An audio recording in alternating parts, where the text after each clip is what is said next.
Good afternoon. I'm Jill Snitcher, Executive Director of the Columbus Bar Foundation. Welcome to this year's Foundation Annual Meeting.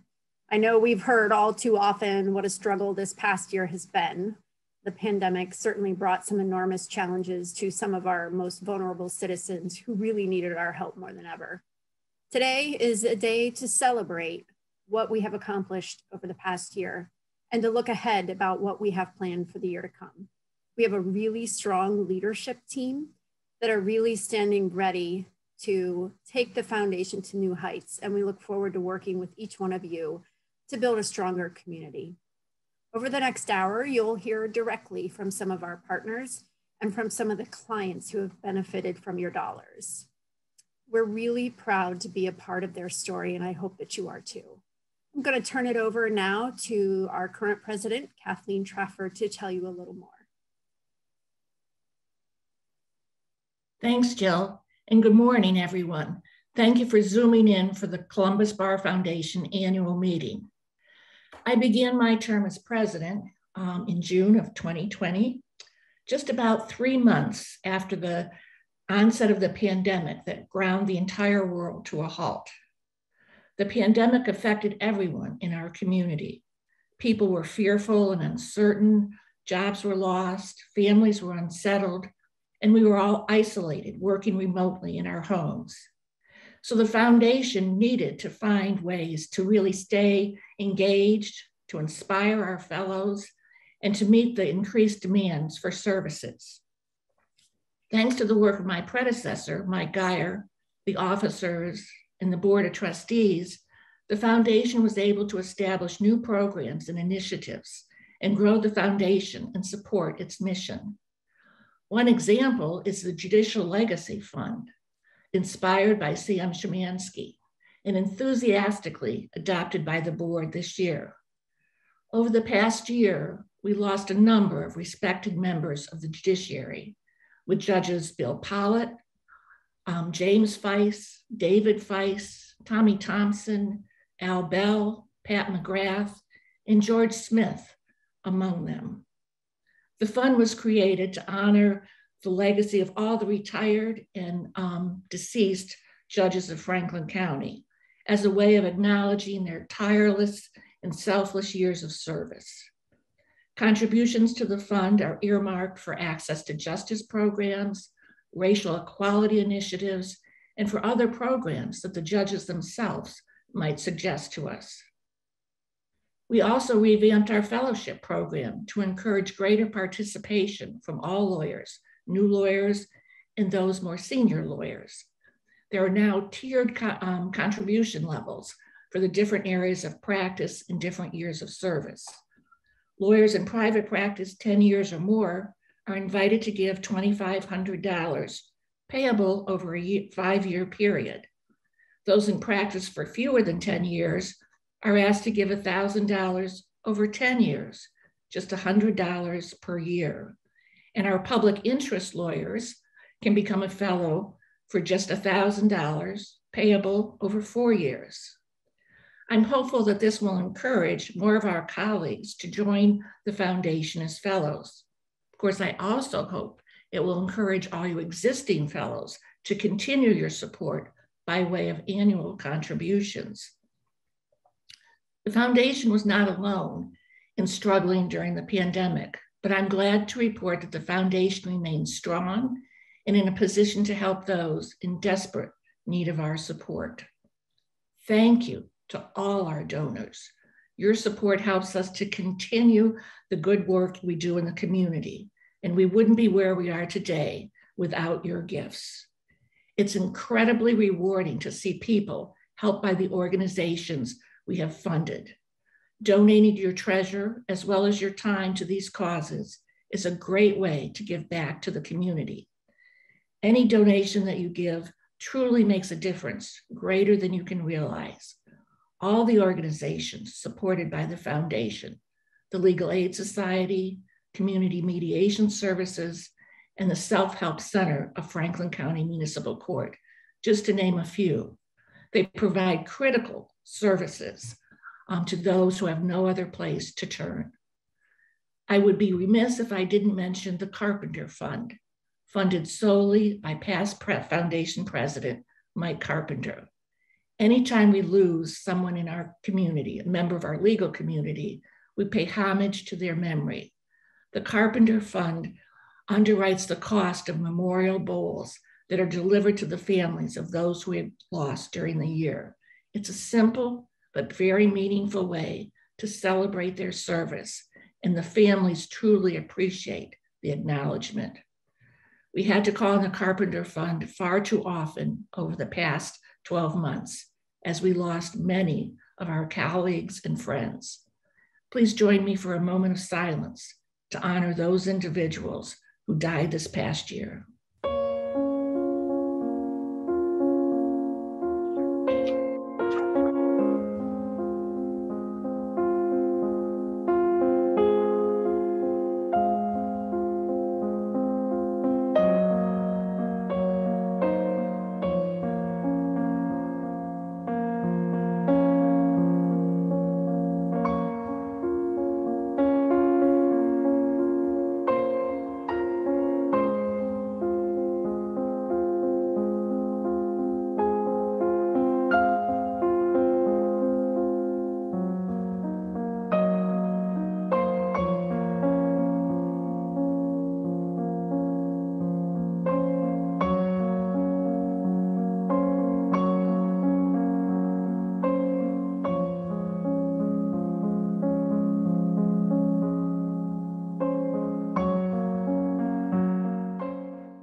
It's amazing to reflect on what these lawyers must have experienced during the evolution of the legal profession over their years of service. We should be grateful for their good stewardship of the profession, and we should be hopeful for those who will see us through the coming decades. That is one reason why I'm so glad that we have so many younger lawyers joining the foundation and serving as trustees. Thank you, Caitlin, Aaron, Heather, Jaza, and welcome Keisha. I wonder where all the young men are. We're going to have to work on this coming year. And to all the trustees, new and seasoned, thank you for your dedication to the foundation during this past year. It's been a challenge, no doubt, but you hung in there. You were insightful, creative, encouraging, and ever hopeful. I couldn't be happier to be passing the reins to Judge Fry. He's got great ideas for this post-pandemic restart, and I look forward to supporting him in any way I can.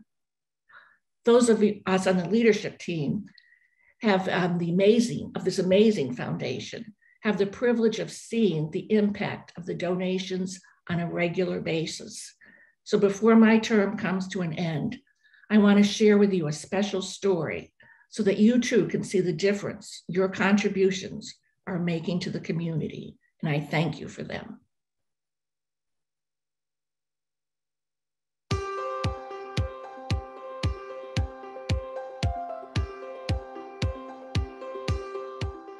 The impact that the Bar Foundation has on our organization is significant. First of all, the length of the relationship really helps build some stability. When we look at our budget each year and are thinking about what we are able to project, having that strong commitment and the length of that relationship is really helpful in terms of making sure that we are stable and know what to expect as we are planning.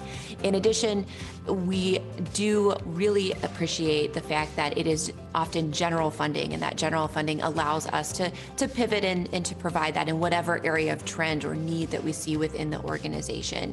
If you looked at the demographics for our services, the majority of our clients are women. Most of them are working, and most of them have children. I feel that these are very important services for the community, especially as single mothers like myself who can't afford to pay out of pocket or anything like that for help, legal help, when we do need it. I'm not the only person that could use the help. There's thousands of people out here that go through the same things that I go through, that they could use the help. If I didn't have access to these services, I would be stuck. I'd be pretty stuck, because I'm not really knowledgeable on the situation I'm dealing with, and they provide the help. So I'll be stuck without them.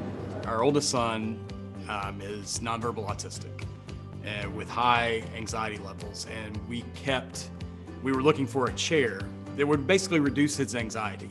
And so we were rejected by our insurance. So without the help of Legal Aid Society, I'm not sure where we would have been in regards to having a chair that would suit my son. One of the wonderful things about the Columbus Bar Foundation support for the Legal Aid Society of Columbus is that it is fairly open-ended. And so what it has allowed us to do is to really pivot and to be able to direct resources towards whatever those trends and needs are. So whether it's unemployment compensation over the last 18 months or foreclosure assistance in the upcoming year or two, we've been able to really plug in that money where it's most needed, which has been wonderful for the organization.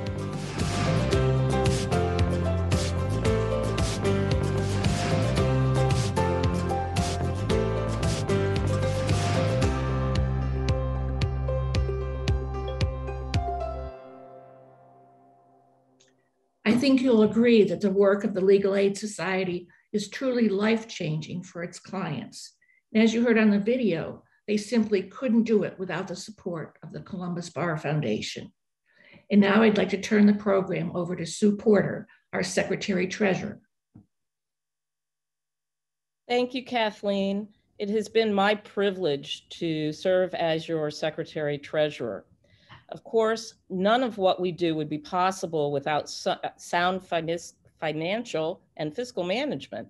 And I'm pleased to tell you that despite the challenges of the pandemic, the foundation remains stable and well-positioned for the future. As you can see from the visual year in review on your screen, we ended the fiscal year with a balance in excess of $3.8 million, and we dispersed over $200,000 in grants. We enter the new year with a strong, secure base to build upon. Special thanks to our entire board for their diligence and work this past year. We'd now like to show you another video that demonstrates the impact that all of these donor contributions have throughout our community.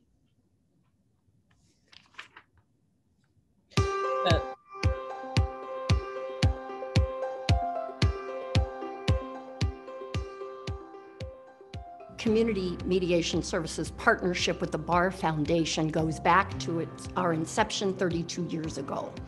And we work in partnership with legal aid as well to help tenants who are involved in eviction-related cases. Specifically, legal aid helps those tenants that have a legal defense that can be raised. CMS is there to help those tenants that don't have a legal defense. Bar Foundation support helps us keep the most vulnerable people in our community stabilized in their housing. And at this particular time, with the shortage of housing and people going through difficult economic times, it's just enormously important at this particular time because of the vulnerable state we're in. So the Bar Foundation's funding specifically underwrites our housing stability related services, our tenant landlord mediation services, and we also teach low-income tenants the 10 biggest myths about eviction that they often believe, which gets them into eviction trouble in the first place. Yeah, I think this is a valuable resource for the community. For one, some people come in here lost and really don't know what to do. They have cases and things going on where they don't have any legal experience or any legal advice. You can come right in here and get right to it. And they'll take you over there. People will talk to you and explain to you. You explain to them your story and they explain to you what you think their best assessment of the situation would be. So to come down here to have actual legal help, somebody to give advice to you, I think is great. Overwhelmingly, our staff costs are the primary expense that we have. And so the dollars from the Columbus Bar Foundation help underwrite those costs so that we can serve more clients in the community.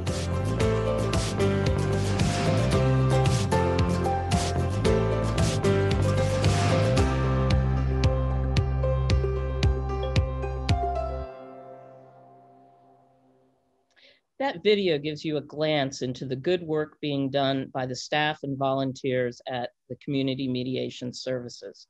They work tirelessly on behalf of their clients, and the Columbus Bar Foundation is proud to play a role in their success. And now I'd like to turn the program over to Judge Page so she can administer the oath of office to all of our newly elected trustees and officers. Thank you, Sue. I am pleased to be here to administer the oath of office to the newly elected officers and trustees. I'll administer the oath one person at a time, beginning with Keisha Warmsby. Keisha, could you please raise your right hand and repeat after me? I, Keisha Warmsby. I, Keisha Warmsby, Do solemnly swear that I will support the Constitution and bylaws of the Columbus Bar Foundation and bylaws of the Columbus Bar Foundation, and will faithfully, honestly, and impartially discharge the duties of trustee to the best of my ability and understanding. Thank you. And now, Sam Szymanski. I, Sam Szymanski, do solemnly swear that I will support the Constitution and bylaws of the Columbus Bar Foundation and will faithfully, honestly, and impartially discharge the duties of trustee to the best of my ability and understanding. And last but not least, Andrew Grossman. You could please repeat after me. I, Andrew Grossman, do solemnly swear that I will support the Constitution and bylaws of the Columbus Bar Foundation and will faithfully, honestly, and impartially discharge the duties of Secretary Treasurer to the best of my ability and understanding. Congratulations, everyone.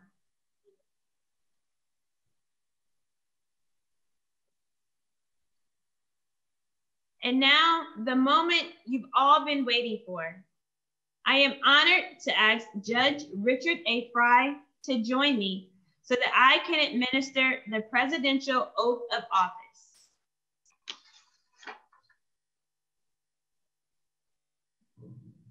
Judge Fry, please raise your right hand and repeat after me. I, Richard A. Fry, do solemnly swear that I will support the Constitution and bylaws of the Columbus Bar Foundation and the Constitution and bylaws of the Columbus Bar Foundation, and will faithfully, honestly, and impartially discharge the duties of President to the best of my ability and understanding. Congratulations, Judge Fry. Thank you, Judge Page. Good afternoon, everybody. I'm honored to be here with you today. For those of you who don't know me, I'm a common pleas judge with Judge Page on the same bench. I'm in my third term at Franklin County. Like many of you, I decided some years ago to become involved with the Columbus Bar Foundation because I wanted to give back to the Columbus community, and I wanted to try to do so in tandem with lawyers and judges here in Central Ohio who were similarly motivated. Over the years, our foundation has been led by remarkable people. That includes former Chief Justice Tom Moyer, former Justice Herb Brown, former OSU Law School Dean Nancy Rogers, and many leading lawyers from prominent firms across the city. In the last few years, I've been privileged to be on the board with Belinda Barnes, Mike Carpenter, Mike Geyer, and most recently, Kathleen as our leadership. The board has had the benefit of the long time and dedicated work of Marion Smithberger. More recently, the leadership of Jill Snitcher has added to that, and the enthusiastic support from many Columbus Bar Association employees who also work with the foundation have all helped us. The foundation remains grateful for the help of everyone in this endeavor. Through the foundation's effort, we've grown in stature and reputation in the community. We've grown our assets in the bank, and we've accomplished a lot of good. But now it's time to go forward and continue work with the foundation for the next year. As Kathleen's already said, the past year was a challenge. However, thanks to our contributors, and frankly, thanks to the stock market run-up, the value of our investments has been pretty good. And the foundation came out of the pandemic better than we originally were worried it would. But we have not stood still. During the last year, the loss of a number of judges led to people like Sam Szymanski suggesting that we establish a judicial legacy fund. The CBF continues donating to organizations who need our support, but the Judicial Legacy Fund is another way to do so. With the pandemic finally fading, we're also in a position to move forward with new projects. Here are a few priorities that I want to encourage all foundation fellows to think about as we begin to move forward. First, please focus on a pragmatic issue, recruiting new fellows. Kathleen explained how we've changed and tried to make more sensible our membership criteria to better match the needs and interests of the Columbus legal community. All of us on the board are hopeful that this effort will convince more lawyers to join and encourage those who are already members to contribute on an ongoing basis each year. A dedicated group of men and women built this foundation, but if we can increase our group by, say, 25% over the next year, imagine the good, positive, additional impact we can have in Central Ohio. Please never doubt, fellows' donations directly impact the lives of many deserving people across our community. So the first priority I suggest everyone think about is for each existing fellow to think about making a new donation over and above their initial contributions, and that each existing fellow talk to a newer lawyer, a younger lawyer, somebody else that you're familiar with, and encourage just one person to join the foundation in the coming year. A second priority, I think, is our need to consider the new challenges facing the Central Ohio community and how the Columbus Bar Foundation can make a positive difference in meeting those challenges. As lawyers, the preamble to our Ohio Code of Professional Responsibility points out, quote, lawyers play a vital role in the preservation of society. That's a pretty strong responsibility. The code continues that all lawyers should devote professional time and resources and use civic influence to ensure equal access to our system of justice. One set of challenges almost every community in America is facing is with immigration and the complexity of that part of the American legal system. While every lawyer and probably every citizen with any passing awareness of the immigration system hopes Congress can find a sensible way to improve and fairly fix the system, in the meantime, there are thousands of people waiting for immigration court hearings or otherwise tied up in the current system. Locally, it's been suggested the foundation may be able to meaningfully assist by supporting a new program to help with legal staffing for people who are in the immigration system. The Legal Aid Society has an existing program at Our Lady of Guadalupe Center. It's a highly respected center that assists the Hispanic community concentrated on the west side of Columbus. But legal aid has only one lawyer there who is both bilingual and who can offer immigration consultations. They currently have no paralegal support to assist with all the forms and other paperwork that immigration cases demand. That, we think, may well be a new opportunity where our foundation can assist in the next few years, and the CBF board will be examining that this fall. Other community challenges need to be considered as well. Columbus, like many American cities, is simultaneously facing a staggering new level of murders while trying to address concerns over police behavior and, frankly, distrust by some in the city of law enforcement. If citizens will not come forward and offer evidence in our courts, crimes, particularly serious crimes like murders, will go unsolved, leaving families of victims distrustful of society and distrustful of the court system.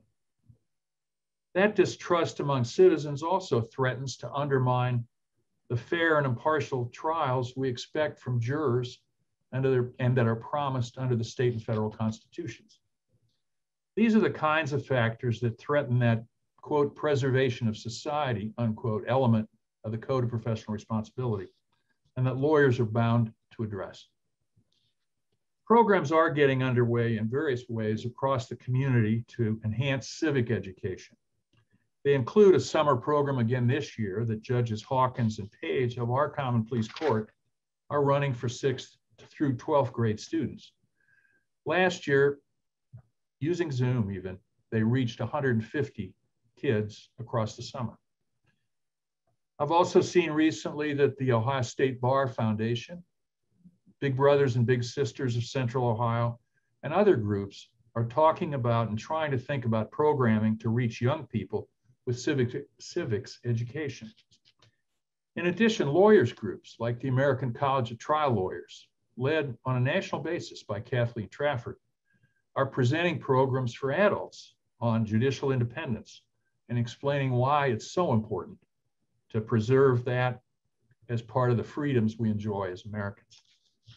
No doubt other similar efforts are getting underway, both for students and for adults. I urge every fellow to think about this and listen to people that you come in contact with if they have information about civics programs and opportunities that we can have, particularly targeting youth, and that the CBF can support both by getting speakers and helping people financially. Again, this is at the core of our professional obligation to maintain public understanding of and respect for the law. Broadening the impact of the foundation into public education is not a meaningless exercise.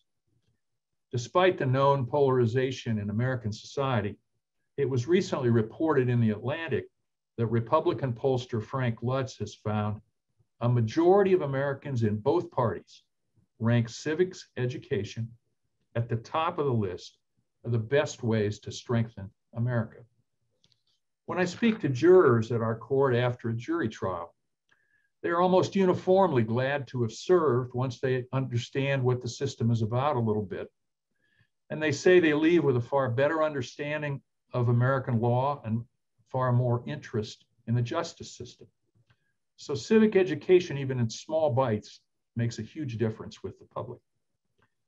The foundation will, of course, continue to support the important work of our longstanding partners. You've already heard about the impact we have through community mediation services and the Columbus Legal Aid Society. And in a minute, you'll see a video about the Self-Help Resource Center at the Franklin County Municipal Court. The Bar Foundation exists to support the community and to try to ensure that everyone, regardless of social status, economics, or any other factor, has better access to justice. Yet we must acknowledge that the civic antagonisms and distrust that social media offers every day only thrive when recipients are ignorant of the truth about the legal system and about the government in general. In fact, some point out that civics has not been a high priority in public education in recent years. And when it is offered, it is said too often to be dull and passively presented. So again, with your thoughts and your help and your encouragement, this organization is in a very strong position to stand up and reinvigorate public understanding of the law and the civic values inherent in American citizenship. To do that, the board wants to hear from you. Please think about this, take your time, and feel comfortable sharing ideas about how we can do so. We obviously have some funds available, particularly if our members continue to be generous. We can creatively work with other community organizations and that align with our own mission. And by doing so, collectively help diminish the antagonisms and distrusts that are too pervasive in America right now. Collectively, we can leave a legacy as lawyers that we can all be proud of and that we could not leave as individuals. Before we part today, I want to hear from one other foundation partner about another significant program that our contributions have helped make possible.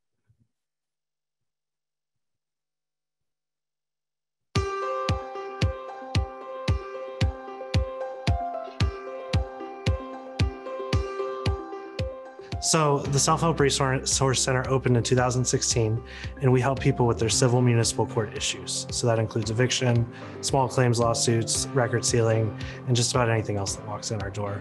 The Bar Foundation has been one of our most important partners since day one. Our office actually was created through the New Lawyers Group of the CBA. So just even getting the idea off the ground and onto the judges' table was essential. From there, the Bar Foundation helped to build our first office. They provided office supplies for us. They bought all of our computers, the computers we still use to this day, as well as gave us all those upstart money that we needed to move forward. Since then, the Bar Foundation gave us some money for revising our materials to make them more accessible to the people that we serve. And then this most recent grant that we've received to provide that social work pilot program. The matching funds from the Bar Foundation have been essential so that we can prove that this project works and provide those services to the people of Columbus. What we've always really hung our hat on, what we've tended to really focus on is record sealing, because that's a big barrier to people getting jobs, getting better housing, really being able to overcome their past and move on with a better life. So the longer we're around, the more we become kind of a center of expertise on record sealing.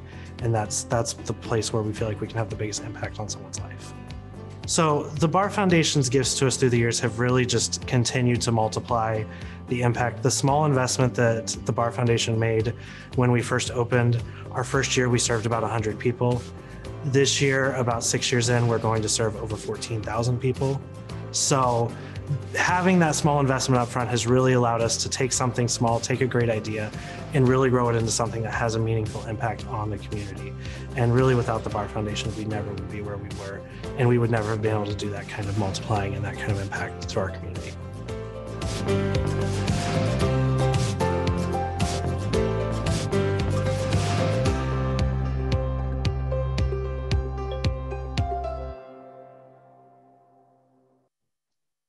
All of the programs supported through the foundation are intended to make our community stronger and make it a place where all citizens can thrive. I look forward to continuing that work on your behalf and to hearing from you. Thank you all once again for joining us this afternoon. Our 2021 annual meeting of the Columbus Bar Foundation is adjourned.